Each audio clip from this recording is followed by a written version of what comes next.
Buenas noches para todos. Mi nombre es Mario Yesid Lesmes Fernández, soy estudiante de la especialización en biotecnología agroambiental. En el día de hoy voy a dar respuesta a tres preguntas del cuestionario de la fase 2, denominada Estructura y Función de la Proteína, del seminario especializado Proteómica aplicada a procesos agroambientales. En la guía pues habían diferentes tipos de preguntas. Yo elegí la pregunta 7, la pregunta 8 y la pregunta 9.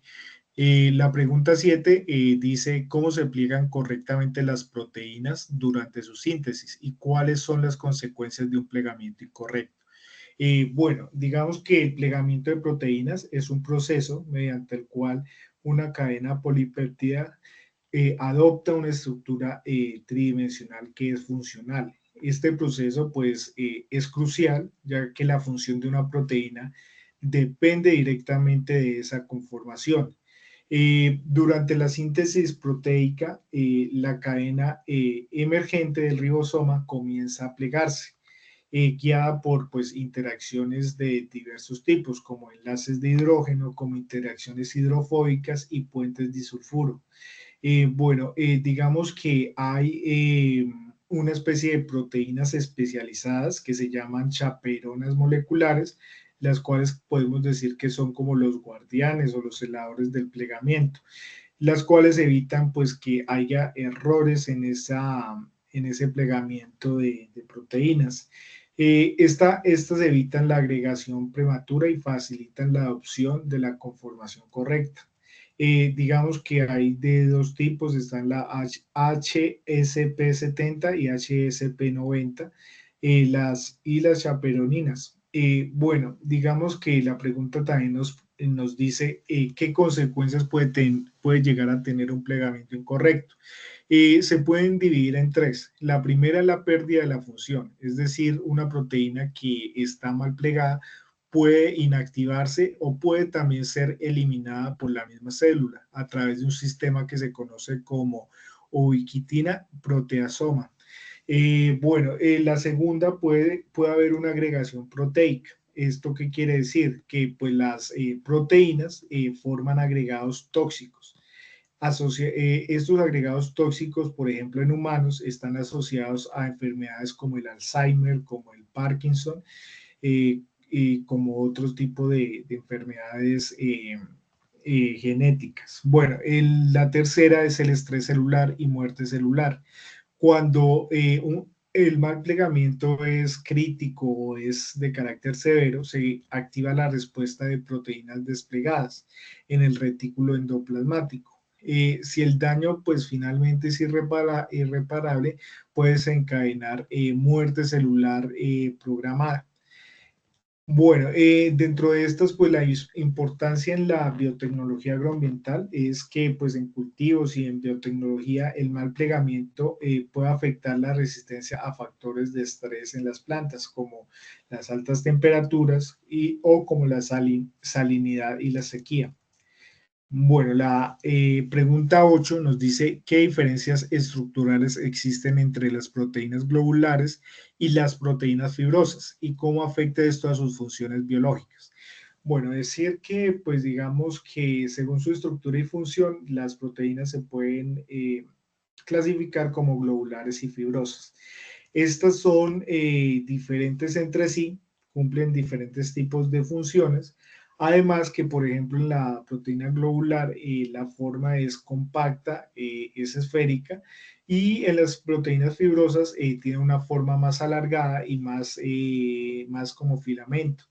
La proteína globular, su solubilidad es que pues sí son muy solubles en agua. En cambio, las proteínas fibrosas son realmente insolubles en agua. La función en las proteínas globulares es participar en procesos dinámicos como la catálisis enzimática, el transporte y la regulación. En cambio, pues, o a diferencia de las proteínas fibrosas, su función es más de soporte, más de soporte estructural y de resistencia mecánica. Ejemplos de las dos, pues en la proteína globular encontramos las enzimas como la rubisco en plantas y transportadores como la hemoglobina. En cambio, en proteínas fibrosas tenemos ejemplos como el colágeno en tejidos conectivos y en la queratina en cabellos y uñas.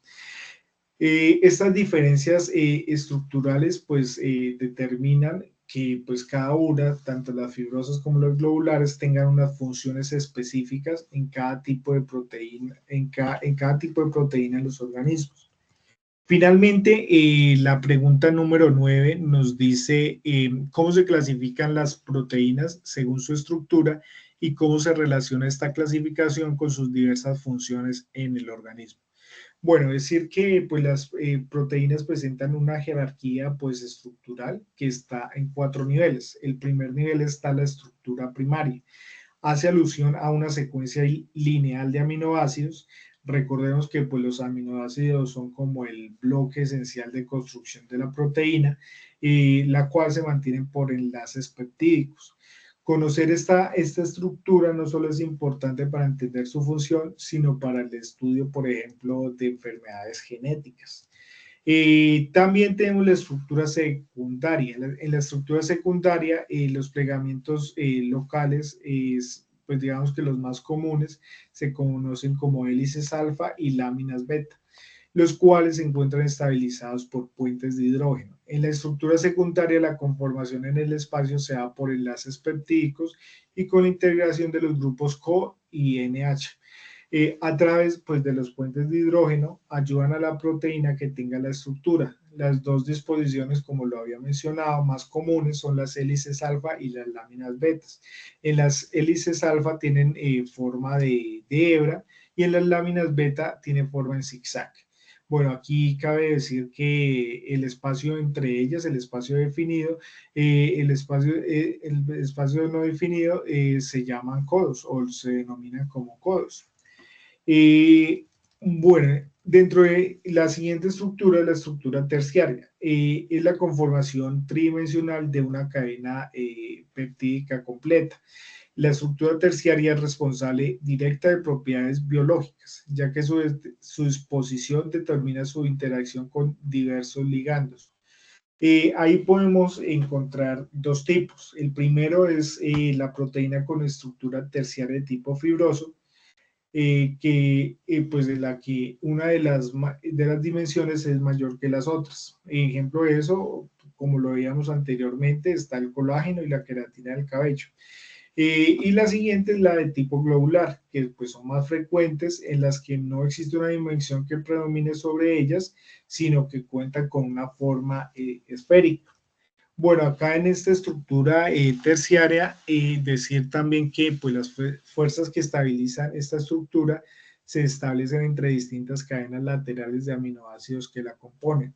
Los enlaces propios de la estructura pueden ser de dos tipos, tanto covalentes como no covalentes.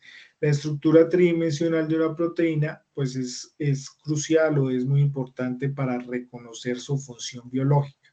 Alteraciones en el plegamiento pues pueden llevar, como ya lo habíamos visto, a la pérdida de la función o a formación de agregados tóxicos.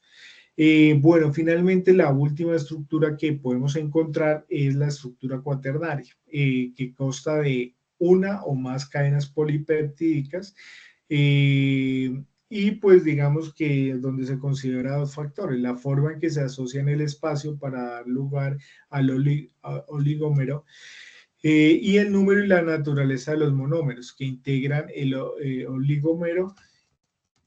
Bueno, digamos que en el trabajo escrito podemos encontrar una estructura cuaternaria que pues es la estructura de la hemoglobina. En la estructura cuaternaria subunidades se asocian entre sí mediante interacciones no covalentes, como pueden ser puentes de hidrógeno, interacciones hidrofóbicas o puentes salinos. La estructura, pues la función biológica de la estructura cuaternaria es modular la actividad biológica de la proteína y la separación de de las subunidades.